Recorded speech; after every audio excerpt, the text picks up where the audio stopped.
साहेब, जशी शरद पवारांच्या पक्षात अस्वस्थता आहे तसं म्हटलं जातं आहे की महाराष्ट्रात महाविकास आघाडीमध्येही अस्वस्थता आहे. कसली अस्वस्थता? काँग्रेस आणि शिवसेनेमध्ये यासाठी, कारण भाजपच्या नेत्यांकडून दावे आहेत की काही महाविकास आघाडीचे आमदार आमच्या संपर्कात आहेत. बघा, त्यांच्याकडे सत्ता आहे, त्यांच्याकडे प्रचंड काळा पैसा आहे. पैसा नाही, काळा पैसा, ब्लॅक मनी, लुटलेला पैसा आहे. त्यांच्याकडे police, ED, CBI, income tax अशा यंत्रणा आहेत. त्याच्यामुळे ते अशा प्रकारचे दावे करू शकतात. या यंत्रणा जर आमच्याकडे असत्या तर अख्खा भाजप आम्ही 15 मिनिटात खाली केला असता.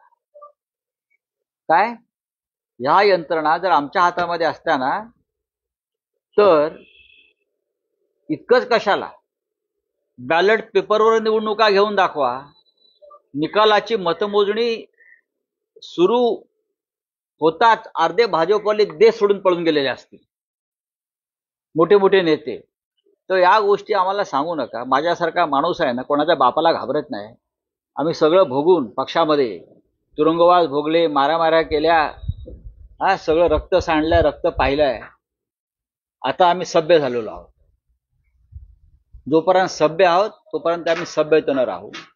महाराष्ट्राच्या मुळावर याचा प्रयत्न कराल तर पुन्हा 105 हुतात्मे देण्याची तयारी फक्त उद्धव ठाकरे यांच्या नेतृत्वाखालच्या शिवसेनेमध्ये आहे.